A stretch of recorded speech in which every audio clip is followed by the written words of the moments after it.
बस ये पकड़ो सर। आराम से। चलो ठीक है बच्चों, करते हैं शुरुआत।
नमस्कार प्यारे बच्चों, राधे राधे। कैसे हैं आप सभी?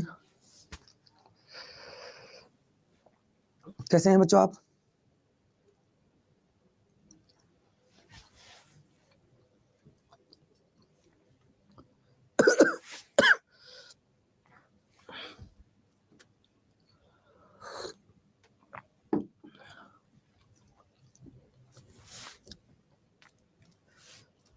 आज थोड़ी तबीयत का इशू है यार, क्लास आज बहुत हो गई है, थोड़ा सा उसकी वजह से ऐसा हो रहा है।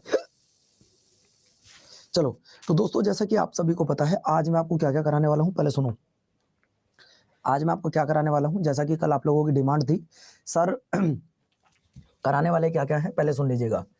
टॉपिक मैं आपको बता देता हूं आज क्या क्या टॉपिक होंगे। पहले तो बता दूं, आज की क्लास हमारी एमसीक्यूज वाली क्लास है। आज की जो क्लास हमारी वो एमसीक्यूज वाली क्लास है ना, एमसीक्यूज वाली क्लास। इस एमसीक्यूज की अगर मैं बात करूं तो एमसीक्यूज में सबसे पहले मैं आपको कराने वाला हूं रामसर साइट। सबसे पहले मैं आपको बता दूं, मैं आपको कराने वाला हूं रामसर साइट, ठीक है बच्चों। दूसरा मैं आपको कराने वाला हूं वोल्केनो। इसके बाद मैं आपको कराने वाला हूं बेटा माउंटेन। आज आपके 3-4 टॉपिक होंगे, उन टॉपिकों के मैं आपको 10-10, 15-15 क्वेश्चन कराने वाला हूं, ठीक है बच्चों। चलिए, बातचीत बिल्कुल कम, कोई बच्चा बात नहीं करेगा। प्रज्ञान बेटा अभी ठीक नहीं है यार। चलिए तो दोस्तों, सवाल नंबर नेक्स्ट मैं आपकी स्क्रीन पर ले रहा हूं। मार्च 2023 तक भारत में कुल कितने रामसर स्थल है, बताइए जरा। मार्च 2023 तक भारत में कुल कितने रामसर स्थल हैं? ये मैं आपको पहले ही बता दूं, कुछ बच्चे जो ये कह रहे हैं सर थ्योरी, तो मैंने आपको पहले ही बताना बच्चों, आज कुछ ऐसे टॉपिक मैं कराऊंगा जिसके 10-10, 5-5 क्वेश्चन कराऊंगा, क्योंकि वीक में एक दिन ये होना भी जरूरी है। वीक में एक दिन ये होना भी जरूरी है बच्चों। बाकी क्लास तो चलेगी, 2-2, 3-3 क्लास चलेंगी, परेशान मत होना बच्चों। मैं आपको बता दूं, ये आंसर हो जाएगा आपका 75।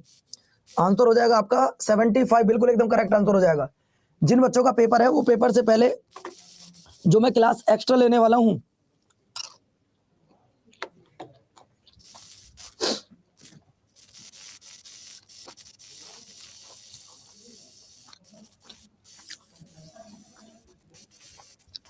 विश्व का पहला रामसर स्थल 1974 में किसे घोषित किया गया? आज दवाई खाने के बाद भी गले में दिक्कत हो रही है।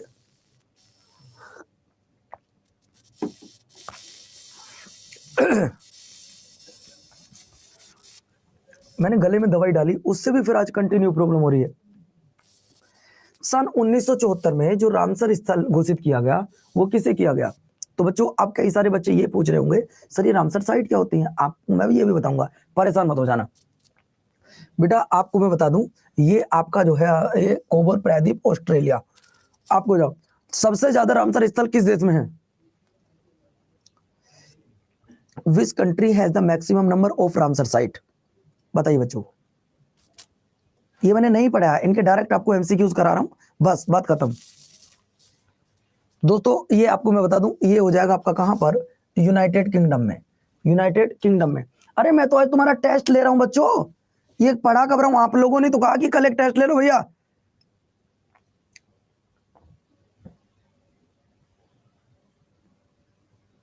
भाई आप लोगों ने तो कहा था कि भैया टेस्ट ले लो, मैं तो टेस्ट आपका ले रहा हूं।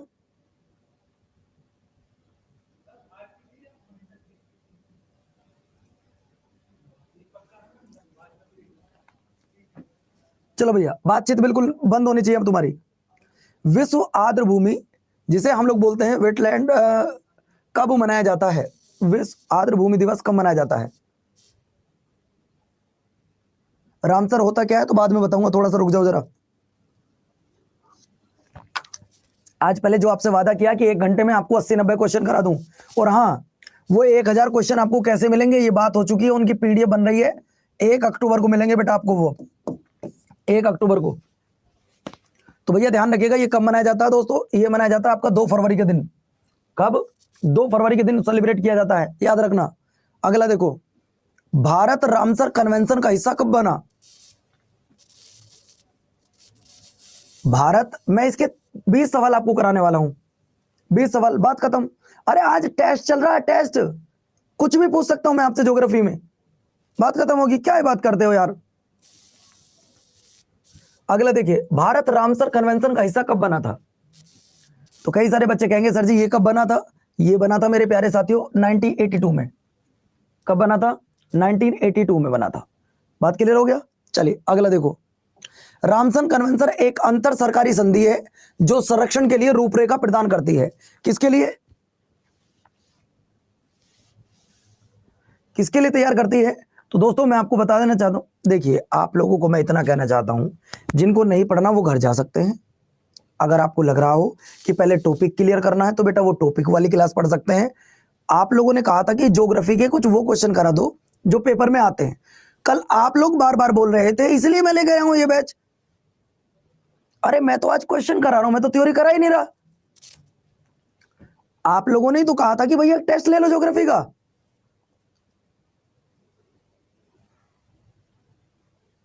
अगर आपको लगता नहीं आता तो नहीं कराते, बात खत्म हो गया। अगर ये तुम्हें लग रहा तुम ज्यादा होशियार हो, नहीं करना तो मत करिए बच्चों, कोई दिक्कत वाली बात नहीं है, मत करिएगा। आप मत पढ़िएगा, अगर आपको लग रहा है कि ये तुम्हारे पेपर में नहीं आएगा कभी भी तो मत पढ़ो बच्चों, बात खत्म। हम नहीं पढ़ाएंगे आपको, क्यों पढ़ाएंगे वो टॉपिक जब आपको लग रहा है कि ये पेपर में नहीं आएगा। टेस्ट नहीं लेना तुम्हारा, हम आप पहले बोल दिए होते तो मैं टेस्ट लेता ही नहीं आपसे। अगर आप लोग पहले बोल देते तो मैं टेस्ट लेता ही नहीं सीरियसली कभी भी। कोई बात नहीं, अब आपको हम बता दें, अगला जो टॉपिक आपकी स्क्रीन पर आ रहा है वो मैं आपको बता दूं बच्चों, अब कराया जा रहा हूं मैं आपको, आज लूंगा टेस्ट, ये पक्का है, आज लूंगा टेस्ट आपका। लेकिन अब क्या कहा जाएगा आपसे, क्वेश्चन देख लीजिएगा। निम्नलिखित में से किसे प्रकृति का सुरक्षा वाल्व कहा जाता है? निम्नलिखित में से किसे प्रकृति का सुरक्षा वाल्व कहा जाता है? सवाल देखो क्या पूछा है उसने, सवाल ध्यान से। Which of the following is called nature of safety valve? Nature of safety valve किसे कहा जाता है बेटा? तो ये कहा जाता है मेरे प्यारे साथियों, क्या अर्थक्वेक को कहा जाता है, ओजोन गैस को कहा जाता है, वोल्केनो को कहा जाता है, या रिवर को कहा जाता है? देखिए जो बच्चे ओजोन लेयर बता रहे हैं तो मैं आपको बता दूं, ओजोन की जब बात करोगे आप लोग, जब आप लोग ओजोन की बात करोगे तो ओजोन में ऑक्सीजन के 3 अणु पाए जाते हैं। कितने? 3। O प्लस O बराबर O3, बराबर O3। ये आपको याद रखना होगा बच्चों। आप लोगों का आंसर ओजोन गैस बिल्कुल गलत है, जो बच्चे इसका आंसर बता रहे हैं वो बिल्कुल गलत है बच्चों, ये ध्यान रखिएगा। इसका सही आंसर आ जाएगा वोल्केनो। क्या आ जाएगा बच्चों? बिल्कुल सही आंसर आ जाएगा आपका ज्वालामुखी। क्या आ जाएगा बच्चों? ज्वालामुखी। अगला सवाल देखिए, अगला सवाल आपकी स्क्रीन पर बच्चों ये रहा, निम्नलिखित में से कौन सा ज्वालामुखी उन 3 वर्गों में शामिल नहीं है जो उनके उद्भव की आवृत्ति के आधार पर वर्गीकृत किए गए हैं? बताओ जरा, इसका आंसर कौन बच्चा देगा?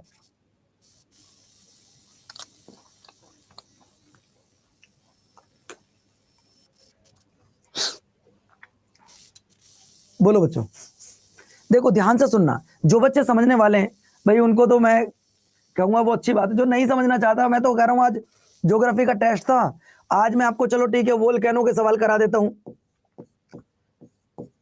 अगर आप लोगों को ये टेस्ट देना तो दीजिए, वरना तो कोई बात नहीं है भैया। टेस्ट तो आप लोगों ने कहा था, मैं क्यों टेस्ट कराता बच्चों। तो ये ध्यान रखिएगा, इसका सही आंसर हो जाएगा मेरे प्यारे बच्चों यौगिक ज्वालामुखी। अब बच्चों इन तीनों में अंतर बता दूं आपको, इन तीनों में डिफरेंस बता दूं क्या है, इन तीनों में आपको अंतर बता दूं। अंतर क्या है देखिए, मृत ज्वालामुखी का मतलब यह है, ऐसे ज्वालामुखी, डेड वोल्केनो का मतलब यह है जो खत्म हो चुके हैं, जो पहले कभी ज्वालामुखी हुआ करते थे, लेकिन आज वो ज्वालामुखी बिल्कुल डेड हो चुके हैं, बिल्कुल खत्म हो चुके हैं। तो बच्चों ये रहा अलग जागृत ज्वालामुखी। जागृत ज्वालामुखी का मतलब है जो कभी कभी, जो कभी कभी, कभी कभी चलते हैं। फिर सुप्त ज्वालामुखी, बरसाती। रामसर साइट करा दूंगा, किसको कहते हैं ये भी मैं आपको बता दूंगा, मैं सारी चीज आपको बता दूंगा। रामसर का टॉपिक ही करा दूंगा। और बताओ, रामसर साइट का एक अलग टॉपिक पढ़ा दूंगा आपको। और बताओ बच्चों, सैटरडे में टेस्ट नहीं होगा अब।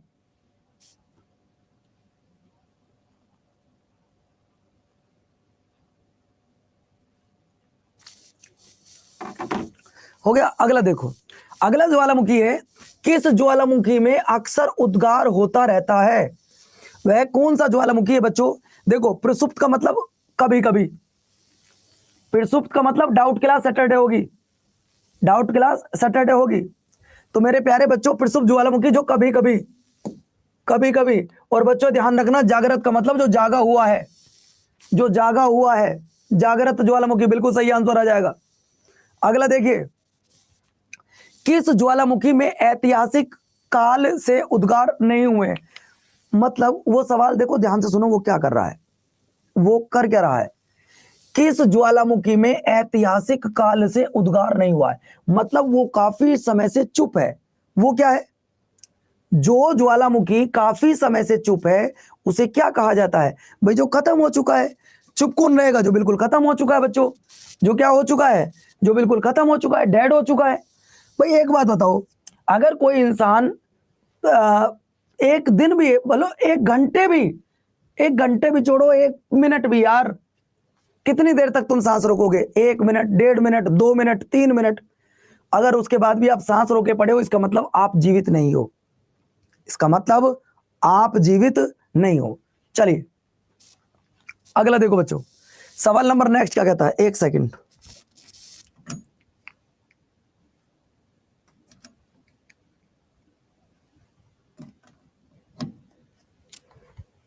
आ जाओ बच्चों।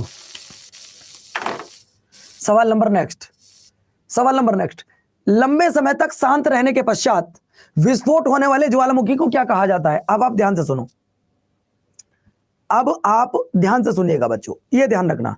सर ये टॉपिक स्टडी नहीं हुए, तो मैं तो आज टेस्ट ले रहा हूं, मैंने कब कहा मैंने करवा दिया ये टॉपिक, भाई मैंने कब कहा मैंने ये टॉपिक करवा दिया आपको, मैं तो टेस्ट ले रहा हूं आपका। देखिए अगर मैं बात करूं मेरे प्यारे बच्चों, जो ज्वालामुखी चुप था और एकदम पट गया उसे क्या कहा जाता है।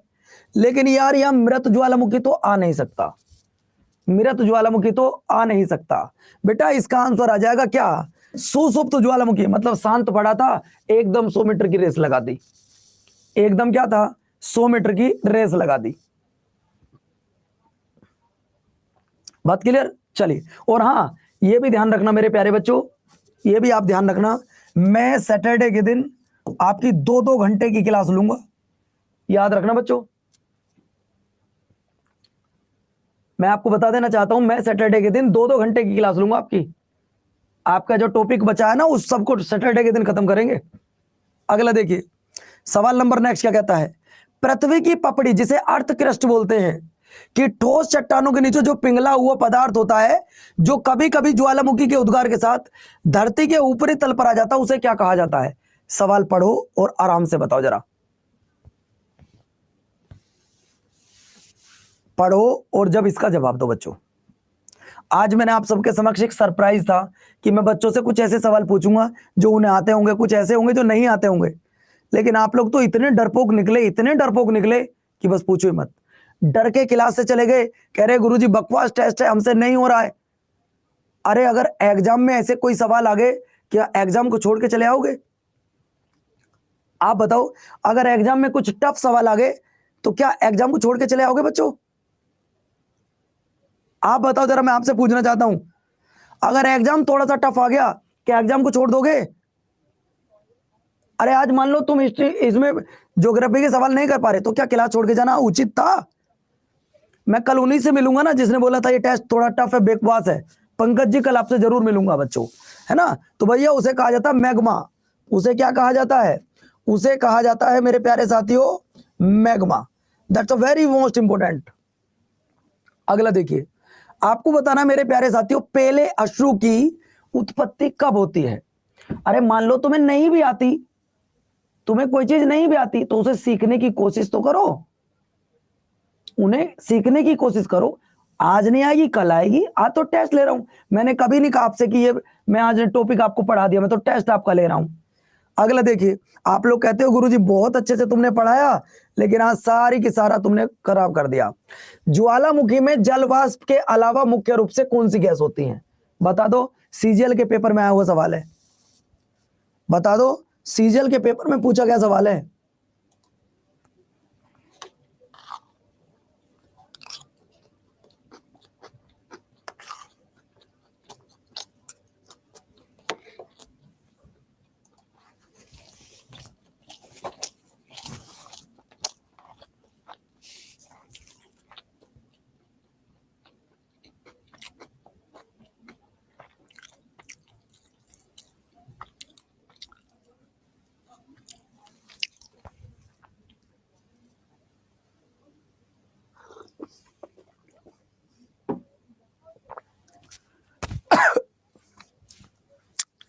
बोलो भैया। भाई ज्वालामुखी में जो जलवाष्प होता है उसमें गैस कौन कौन सी होती है? गले में बार बार दवाई डाली है, आज पानी के साथ दवाई डालनी होती है, फिर भी कंटिन्यू आज दर्द हो रहा है गले में, पता नहीं क्या हुआ है दोस्त, समझ में नहीं आ रहा। आज तो समझ में नहीं आ रहा बच्चों, बताइएगा ये इनमें से कौन सी गैस होती है?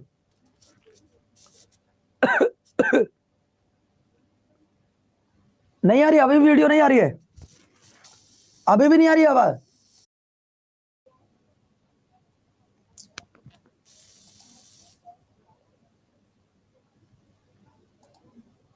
अब नहीं आ रही वीडियो? बताओ जरा एक बार, बताओ भैया, आ रही वीडियो नहीं आ रही? चलिए आ रही है तो ठीक है दोस्तों, आगे देखिए, कार्बन डाइऑक्साइड और हाइड्रोजन और नाइट्रोजन, इसमें तीन गैसों का मिश्रण होता है। कौन कौन सी? कार्बन डाइऑक्साइड, हाइड्रोजन और नाइट्रोजन। अगला देखिए, आपको बताना है मेरे प्यारे साथियों, ध्यान दो जरा एक बार के लिए, क्रेटर तथा कालडोरा स्थल कर्तियों निम्नलिखित में से किससे संबंधित है? आज तुम्हें ये सवाल थोड़े से टफ लग रहे हैं, कोई बात नहीं, मैं कह रहा हूं कि आज तुम्हारे कम से कम 5 नंबर तो आए, बात खत्म हो गए। आप क्यों घबरा रहे हो? नहीं बनेगा तो नहीं बनने, छोड़ दो। हम लोग तो आज टेस्ट ले रहे हैं, तुमसे कुछ भी पूछ सकते हैं चेक करने के लिए कि तुम्हें कितना आता है कितना नहीं। टॉपिक चेंज कर रहा हूं, परेशान मत होइएगा, टॉपिक चेंज कर रहा हूं। निम्नलिखित में से कौन सी स्थल आकृति ज्वालामुखी क्रिया से संबंधित नहीं है? जरा बताओ, आराम से पढ़ो, आराम से पढ़िएगा और इस सवाल का जवाब दीजिएगा। बताओ भैया।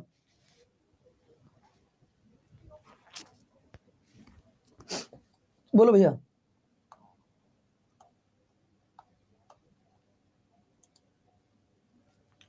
मैंने आपसे सवाल पूछा निम्नलिखित में से कौन सी स्थल आकृति ज्वालामुखी क्रिया से संबंधित नहीं है? तो दोस्तों ये ध्यान रखिएगा, ये संबंधित नहीं है मेरे प्यारे साथियों, फ्योर्ड। अगला सवाल देखो, अगला सवाल है, मैं थोड़ा सा टॉपिक चेंज कर रहा हूं, आप लोगों को परेशान नहीं होना, ज्वालामुखी से अलग टॉपिक चेंज कर रहा हूं, परेशान मत हो। ये देखिए, कोई बात नहीं बच्चों, हम आपको दूसरा टॉपिक कराते हैं, वन से क्या क्या सवाल आते हैं। मैं आपको फॉरेस्ट से रिलेटेड सवाल कराता हूं। मैं पहले आपको 2 सवाल बता दूं मेरे प्यारे बच्चों। मैं पहला सवाल आपसे पूछना चाहता हूं, पहला सवाल, भारत में सबसे ज्यादा वन कहां पर है? मैं अगर आपसे पूछूं भारत में सबसे ज्यादा वन कहां पर है, ये बताओ। कोई बात नहीं यार, आराम से पढ़ लो।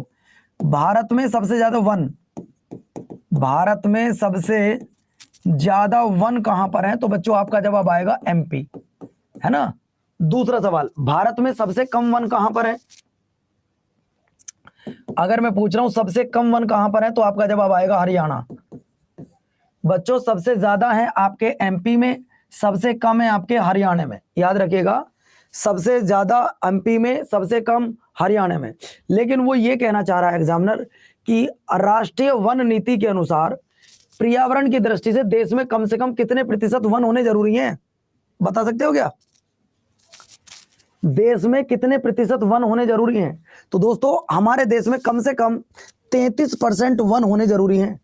ये हमारे देश की बात नहीं कर रहा हूं, ऑल ओवर वर्ल्ड की बात की जा रही है कि कम से कम 33% धरती पर वन होने जरूरी हैं। ठीक है भैया, लेकिन ऐसा है नहीं। भारत में तो लगभग 23 के आसपास भी नहीं है। अगला देखो, अगला सवाल, केंद्र सरकार द्वारा बनाई गई वन नीति की घोषणा किस वर्ष की गई थी? केंद्र सरकार द्वारा वन नीति की घोषणा किस वर्ष की गई थी? और बच्चों ये ध्यान रखना, कल की क्लास तुम्हें रामसर साइट ही कराऊंगा। अगर हर बच्चा ये ना कहते कि ना गुरुजी समझ में आया तो पढ़ाने का फायदा है, वरना कोई पढ़ाने का फायदा नहीं होगा मेरा। ठीक है, बताओ। तो भैया इसकी घोषणा की गई थी कब? 1988 में। एक सवाल आपसे पूछना चाहता हूं, टाइगर प्रोजेक्ट की शुरुआत कब हुई थी? टाइगर प्रोजेक्ट की शुरुआत कब हुई थी बच्चों?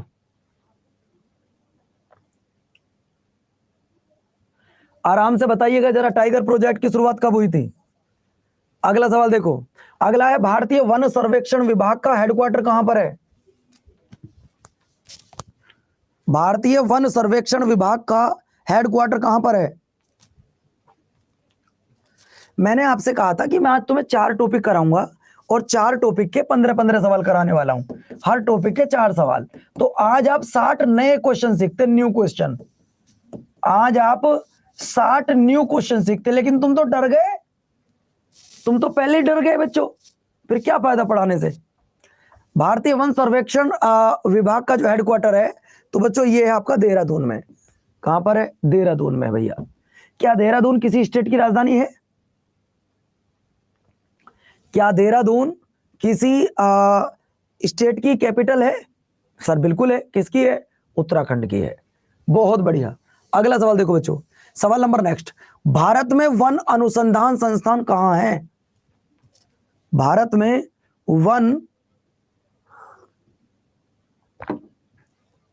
भारत में अच्छा एक बात मुझे बताना जरा, अगर एग्जामिनर कोई आपसे पेपर बनाएगा तो क्या आपसे पूछकर बनाएगा कि मैं उसमें क्या क्वेश्चन रखूंगा? आप बताओ। एग्जामिनर आपका पेपर बना रहा है, क्या वो आपसे पूछकर बनाएगा कि मैं ये वाला क्वेश्चन पूछूंगा? आप बताओ जरा। चलो ठीक है, मैं गलत हूं अपनी जगह, क्या एग्जामिनर भी गलत होगा फिर जो आप लोगों को एग्जाम पूछ के बताएगा? तो आज अगर मैंने आपका बिना पूछे टेस्ट ले लिया तो बच्चों ये तो मेरा राइट है ना, मैं कब टेस्ट लूंगा कब नहीं लूंगा, मेरी मर्जी है। और टेस्ट में सारे क्वेश्चन वो क्यों रखो जो मैंने आपको पढ़ा दिए? कुछ तो ऐसे हो जो नहीं पढ़ा यार, कुछ तो नया सीखो। हद होगी यार। इसका हेडक्वार्टर कहां पर है? तो बच्चों ये आपका देहरादून में। अगला देखिए, सवाल नंबर नेक्स्ट, राष्ट्रीय पर्यावरण शोध संस्थान NESI कहां है? नेशनल एनवायरमेंटल रिसर्च इंस्टीट्यूट कहां पर है? ये बताइएगा।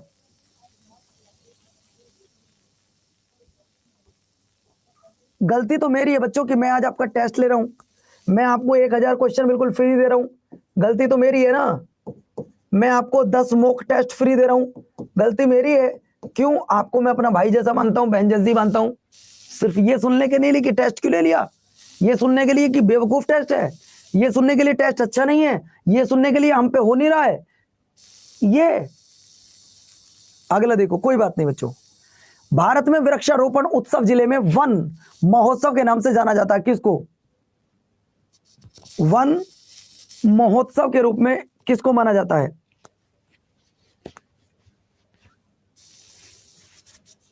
बोलो भैया। अरे मैं तो तुम्हारे लिए इतना सब कुछ करने के लिए तैयार हूं, आज टेस्ट ले लिया, कुछ नए क्वेश्चन दे दिए तो तुम डर गए, हद होगी यार। कोई बात नहीं भैया, किसको माना जाता है? के मुंशी। अगला सवाल देखिए, भारत में वनों की ताजा स्थिति संबंध में रिपोर्ट कौन जारी करता है? ये सवाल एमटीएस में पूछा गया है एक बार, ये सवाल सीएचएसएल में पूछा गया है, ये एमटीएस में और सीएचएसएल में पूछा गया है। बोलो जरा इसका आंसर क्या आएगा, बोलो भैया।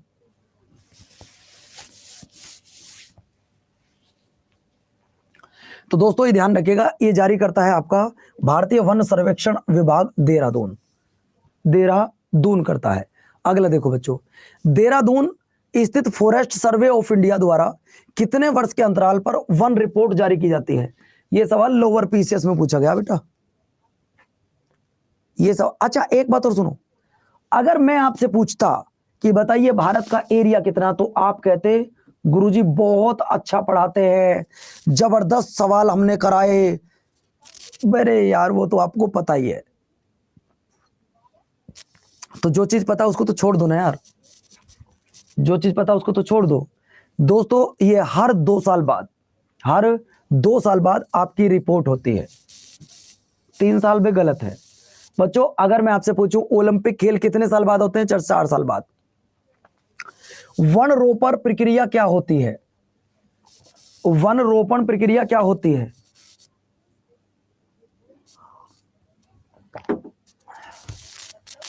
वन रोपण प्रक्रिया क्या होती है? वन रोपण की अगर मैं बात करूं, वन साफ करने की प्रक्रिया है, बताओ जरा।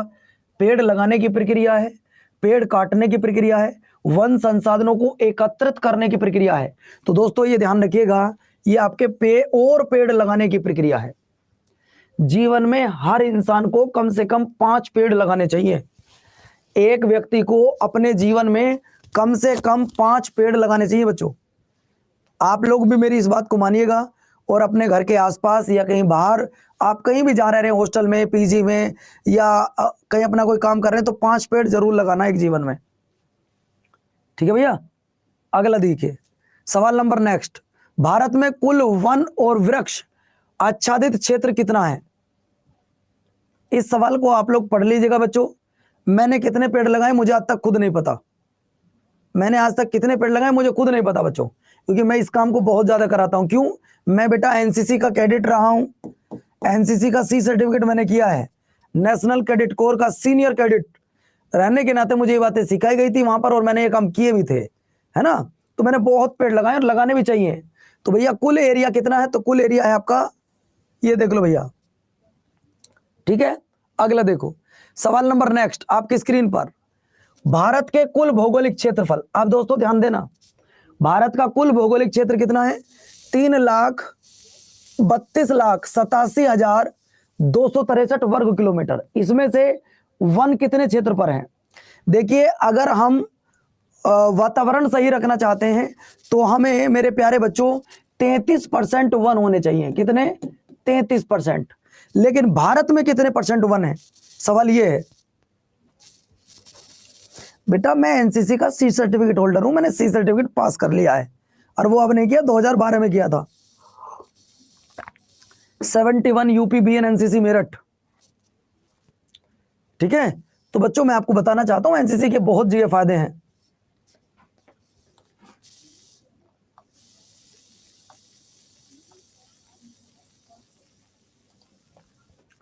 चलिए तो दोस्तों मैं आपको बताना चाहता हूं, देखिए हमारे भारत का जो टोटल एरिया है वो 3,32,87,263 स्क्वायर किलोमीटर है।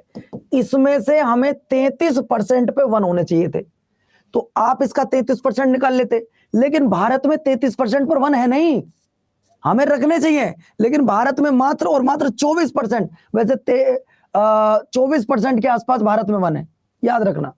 अगला देखो सवाल नंबर नेक्स्ट, देश के कुल क्षेत्रफल का कितने प्रतिशत भूभाग पर वनों का आवरण है? बताइएगा जरा।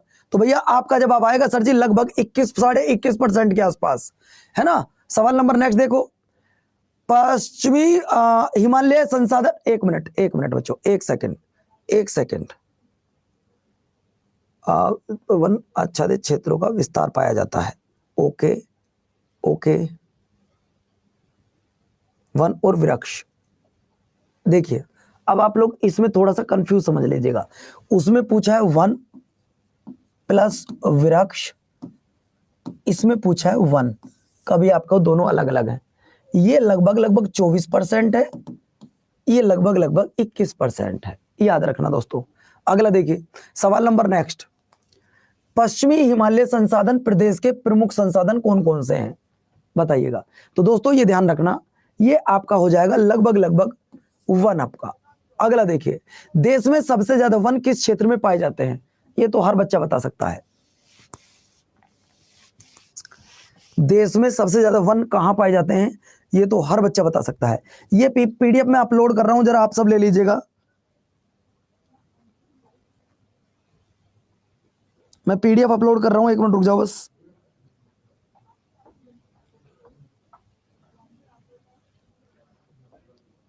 एक मिनट रुक जाओ बस।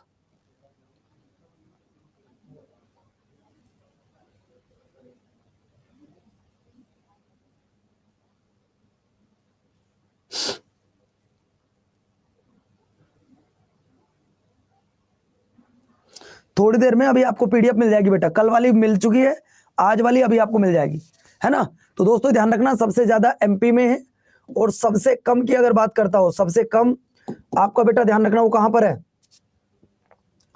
हरियाणा में है। और अगर परसेंटेज में पूछे तो मिजोरम में है, परसेंटेज में सबसे ज्यादा कहां पर है, मिजोरम में है, ध्यान रखना। अगला देखिए, कुल वन क्षेत्रफल की दृष्टि से भारत के 3 राज्य बताओ जरा, भारत के 3 राज्य कौन कौन से हैं। तो बच्चों भारत के 3 राज्यों की अगर मैं बात करूं तो भैया आप अच्छी तरीके से देख लो, पहले नंबर पे मध्य प्रदेश आएगा, पहले नंबर पे आपको मैं बता दूं मेरे प्यारे बच्चों, मध्य प्रदेश आएगा। तो आंसर ए और बी में से ही आने वाला है, आंसर ए और बी में से आने वाला है। अगला देखिए सवाल नंबर नेक्स्ट, भारत के निम्नलिखित राज्यों को उनके क्षेत्रफल के अनुसार आरोही क्रम में बताइएगा, जो घटते हुए क्रम में है वो आपसे ये पूछ रहा है। ये आप लोग आराम से बता देंगे कौन घटते में कौन बढ़ते में। अब यहां हो जाओ बच्चों, इसे बताओ जरा, सबसे कम विस्तार कहां पाया जाता है। भैया एक बच्चा है जिसका नाम है हरीश। हरीश भैया आपसे एक बात कहना चाहता हूं मैं, बुरा मत मानिएगा, पता नहीं आप बड़े भाई हो छोटे भाई हो, अगर आप सिर्फ उन चीजों को पढ़कर होशियार बनना चाहते हो जो चीजें आपको आती हैं, अब आप खुद बताओ, जरूरी थोड़ी है एग्जामिनर उन्हीं सवालों को पूछेगा जो आपको आते हो। क्या वो एग्जामिनर आपसे वो सवाल नहीं पूछ सकता जो आपको नहीं आते? आज मैंने आपसे पहले ही कहा था कि मैं थ्योरी नहीं पढ़ा रहा हूं, आज कोई टॉपिक नहीं है, आज मैं आपको सिर्फ और सिर्फ एमसीक्यूज करा रहा हूं, आज मैं आपको सिर्फ टेस्ट करा रहा हूं, मैंने सिर्फ इतना कहा है आपसे। और आप लोग ये क्या है कि सर वही क्वेश्चन पूछो जो आपने पढ़ाए हैं। तो बच्चों उन क्वेश्चनों को मैं पढ़ा दूंगा, आपको अच्छा भी लगेगा, लेकिन भैया हो सकता है वो पेपर में ना आए, कोई बात नहीं, कोई बात नहीं युवराज, हम आराम से पढ़ा देंगे। अगला देखिए, आंसर आ जाएगा बेटा आपका हरियाणा। ये सवाल आपका होमवर्क है, ये वाला बेटा, ये आपका होमवर्क है एज ए ये वाले टॉपिक पर। अगला टॉपिक देखिए, अगला टॉपिक देखिए, अगला क्वेश्चन देखो बेटा, अगला क्वेश्चन देखिए, अगला क्वेश्चन देखो दोस्तों। अब अगला टॉपिक पर मैं आपको लेकर आ रहा हूं, आज आपको मैं सारा तो बहुत सारे टॉपिक करा दूं जो आपके पेपर में कई बार पूछे भी गए हैं।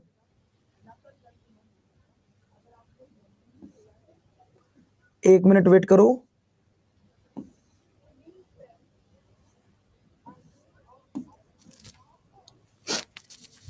अगर आपको ये लगता है कि गुरुजी सिर्फ वही सवाल कराओ जो हमने पढ़े हैं, तो दोस्तों मैं उसी पीपीटी को 1 मिनट खोल देता हूं जो मैंने आपको पढ़ा रखी है, वरना फिर ये बच्चे कहेंगे गुरुजी आपने ऐसा क्यों कर दिया हमारे साथ।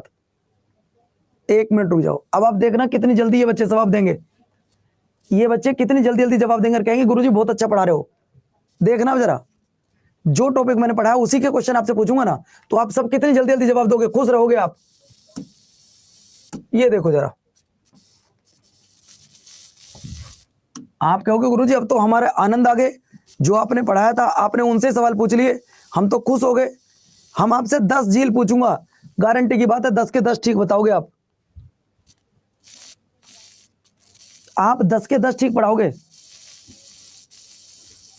आप अब 10 के 10 ठीक बताओगे, मुझे पता थी। ये देखो, मैंने पूछा उत्तर भारत की सबसे बड़ी लोकटल झील कहां है, आप सबका ठीक आंसर आएगा, गारंटी की बात है। आप सबका आंसर बिल्कुल ठीक है कि मेरे प्यारे बच्चों इसका आंसर मणिपुर आएगा। सबका ठीक है ना, आप सब खुश भी हो। लेकिन बच्चों आप लोग मानते नहीं हो ना, कोई बात नहीं, ये त्रिपुरा बता रहा हमारा पीपीटी वाला बेवकूफ। अगला देखिए बच्चों, लोकटल क्या है, व्हाट इज लोकटल? लोकटल क्या है?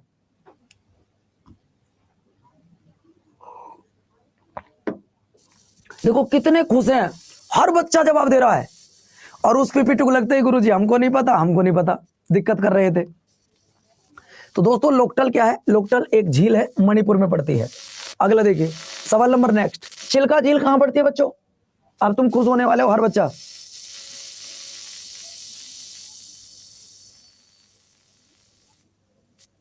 चिल्का झील कहां पड़ती है? तो बेटा चिल्का झील आपकी पड़ती है मेरे प्यारे साथियों उड़ीसा में। कल 3 बजे ध्यान रखना, 2 टॉपिक कराऊंगा। कल 3 बजे की क्लास है, थ्योरी कराऊंगा, कंप्लीट थ्योरी।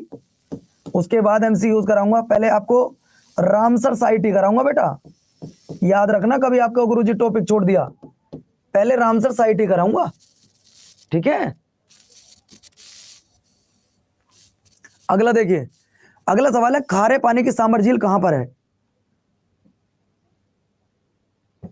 खारे पानी की जो सांबर झील है वो कहां पर है, ये आपको बताना है।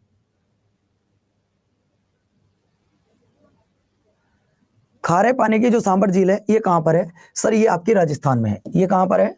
ये राजस्थान में है। आपके हर बच्चे का क्वेश्चन भी पूछूंगा और हर बच्चे से बात भी करूंगा। अभी 2 मिनट रुक जाओ, आपसे मैं बात भी करूंगा आज, जरा बस 2-3 मिनट और रुक जाओ, ये 10 सवाल आपसे पूछ लूं। लोनार झील कहां पर है? लोनार झील कहां पर है बताओ बच्चों मुझे। आप लोगों को उन्हीं क्वेश्चनों को पढ़ने में आनंद आ रहा, हर बच्चा जवाब दे रहा है सर लोनार झील महाराष्ट्र में है। लोनार झील कहां पर है?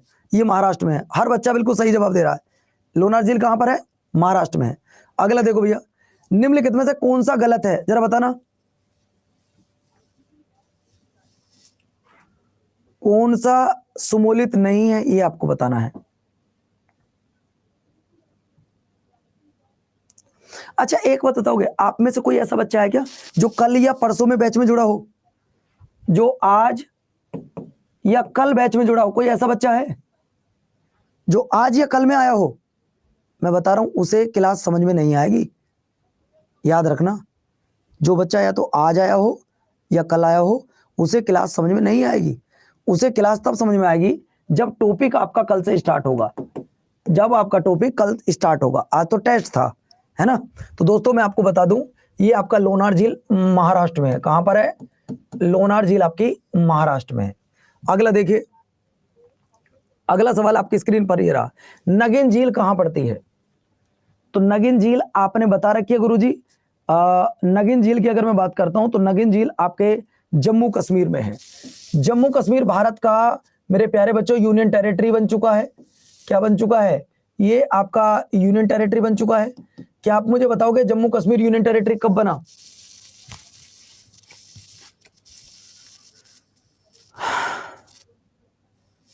जम्मू कश्मीर यूनियन टेरिटरी कब बना? तो बच्चों ध्यान रखिएगा, 5 अगस्त 2019 के दिन घोषणा की जाती है और 31 अक्टूबर 2019 के दिन भारत के सभी रूल रेगुलेशन जम्मू कश्मीर में लागू हो जाते हैं, है ना। सवाल नंबर नेक्स्ट देखिएगा। नेक्स्ट सवाल, भारत की सबसे बड़ी चिल्का झील किस राज्य में है? चिल्का झील भारत के किस राज्य में है? तो बेटा चिल्का झील आपकी उड़ीसा में है। अब बच्चों जरा 1 मिनट रुक जाओ, 1 मिनट रुक जाओ। लोनार झील कहां? ये तुम्हारा होमवर्क है, बताना या मत बताना आपकी खुद की मर्जी है। ये जो मैंने यहाँ एक टेस्ट लिया, सच बताना ईमानदारी से, अगर हम मन से पढ़ते, हमारे 10 क्वेश्चन भी अगर सही बनते, तो बच्चों आज आप कुछ नया सीखते। लेकिन कई बच्चों के कमेंट्स ने मुझे इतना डिमोटिवेट कर दिया कि मुझे वो फाइल चेंज करनी पड़ी। मैंने आपको 3 बार कहा था कि मैं टेस्ट में कुछ ऐसे सवाल आपसे पूछूंगा जो मैंने आपको नहीं कराए हैं, उनसे नॉलेज आपकी इंक्रीज होगी, मेरी नहीं होगी, उनसे आपकी नॉलेज इंक्रीज होगी। एक राकेश शाह, एक हरीश, इन दोनों बच्चों के कमेंट्स ने इतना डिमोटिवेट कर दिया इन बच्चों को, ये पढ़ने से अच्छा मैं आपको बता देना चाहता हूं बच्चों, अगर ये आज तो टेस्ट था, अगर आपको क्वेश्चन नहीं भी बन पा रहे तो लड़ने की और परेशान होने की वजह क्या थी, ये बताओ आप। मैं इतना पूछूंगा आपसे हरीश भैया, क्या एग्जामिनर आपसे सवाल पूछकर बनाएगा कि मैं ये सवाल आपसे पूछूंगा? आप बताओ। चलो ठीक है, मैं आपकी सारी बात मानता हूं, मैं चाहता तो ब्लॉक कर सकता हूं, लेकिन नहीं, मैं पूछना चाहता हूं कि प्रॉब्लम क्या है।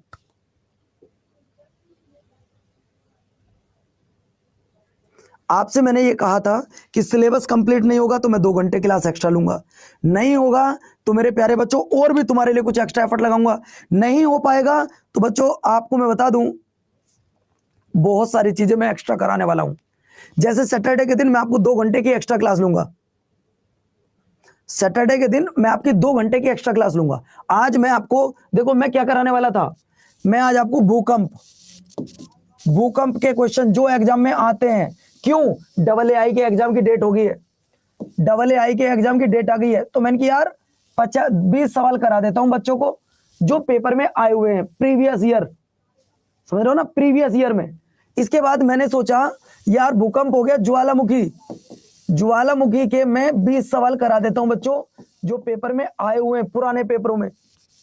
मैंने ये सोचा था, हकीकत में सीरियसली मैंने सोचा कि सर इनको मानसून के, किसके, मानसून के 20 क्वेश्चन करा देता हूं एक्स्ट्रा। मैंने सोचा इनको 1 के आज 20 क्वेश्चन करा देता हूं, 80 क्वेश्चन हो गए।